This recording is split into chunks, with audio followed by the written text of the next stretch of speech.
Bonjour. Aimer Dieu n'est pas réservé à certaines personnes mystiques. Tout le monde est appelé à aimer Dieu. Quel que soit le nom que la personne lui donne, celle-ci peut entrer en contact consciemment avec l'Esprit créateur. Aimer Dieu paraît souvent difficile à réaliser.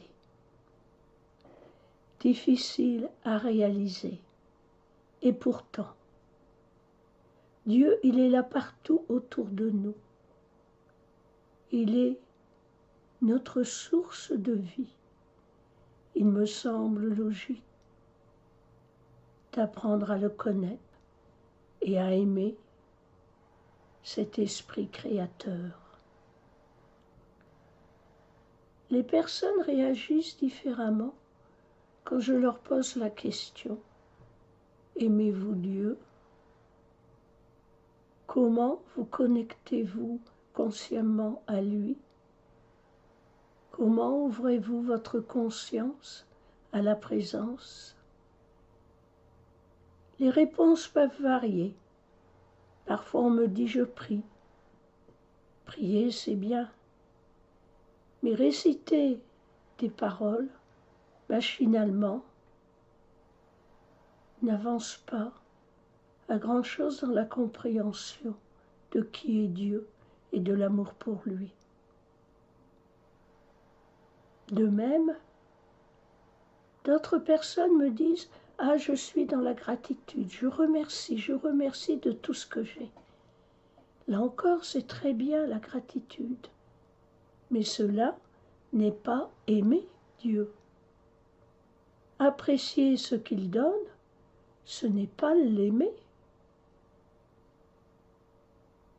Il y a aussi les personnes qui me disent « J'aime la nature, j'aime les animaux, j'aime les gens, j'aime les fleurs. » Là encore, tout cela est très bien.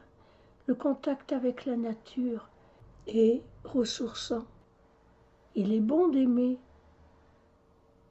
les êtres humains, les animaux, les plantes, les minéraux. Tout cela est très bien. Mais ce ne sont que des apparences de Dieu. Ce n'est pas Dieu lui-même. Si je pose la question « Aimez-vous votre enfant ?» La personne va me répondre « Bien sûr que oui ». Sera-t-elle même peut-être choquée que j'ose seulement poser cette question? Elle ne me dira pas « Oui, j'aime mon enfant parce que je lui récite tous les jours des mêmes phrases. » Elle ne me dira pas non plus « Je l'aime parce que il me donne telle chose. » Elle ne me répondra pas non plus « Je l'aime parce qu'il est beau, parce qu'il est comme ci ou comme ça. » Non, c'est quelque chose qui vient du cœur. Oui, je l'aime. Nous avons à faire de même avec Dieu, ouvrir notre cœur à Dieu. Cela peut paraître difficile car Dieu n'est pas visible concrètement, sauf sous différentes apparences de tout ce qui nous entoure. Mais la conscience qui se cache derrière ces apparences a tendance à échapper à la conscience humaine qui s'exprime dans la matière. Cela s'apprend. Pour aimer quelqu'un, il faut apprendre à le connaître. Pour aimer Dieu, il est bon d'apprendre à le connaître. Pour cela, prendre chaque jour quelques minutes pour penser à lui, penser à cet esprit créateur qui est seule présence. Donc, il n'y a que lui.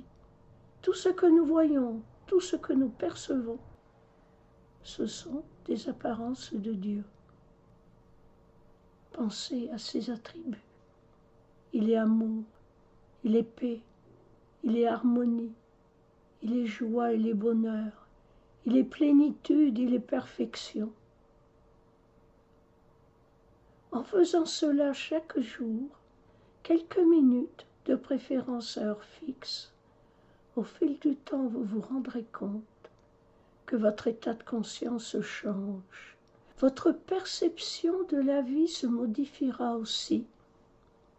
Et peu à peu, vous aurez l'impression de découvrir une présence qui est la présence divine. Que vous l'appelez Dieu, ou Créateur, ou Esprit, ou même Univers, cela est de peu d'importance.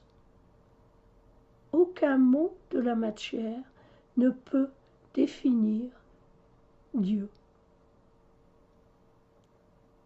Aimer Dieu est un état de conscience permanent, source de joie et de bonheur, et aussi d'harmonie.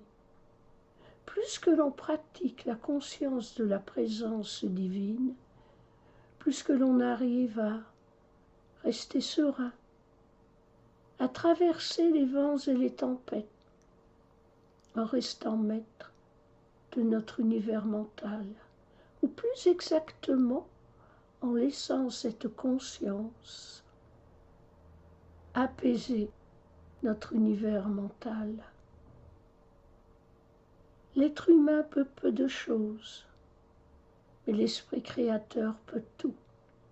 Il est inutile de lui énumérer toutes nos demandes, tout ce que l'on peut vouloir ou que l'on croit vouloir. Pensez simplement à Dieu, laissez-le agir et contemplez ses œuvres qui vont se développer dans votre vie, aplanir votre chemin. Dieu sait tout ce dont vous avez besoin. Il est inutile de le lui rappeler. Votre travail est de tourner votre conscience avec confiance vers le divin et de le laisser agir, tout en acceptant la responsabilité de vivre pleinement votre vie. Il ne s'agit pas de dire « je m'assois, je ne fais plus rien ». À chaque instant, vous faites le choix. J'agis en me laissant guider par le divin, ou j'agis en voulant imposer ma volonté au monde de la matière. Je vous souhaite la transformation à travers l'amour divin, que celui-ci remplisse votre cœur si vous le désirez, si vous l'acceptez. Soyez tous bénis.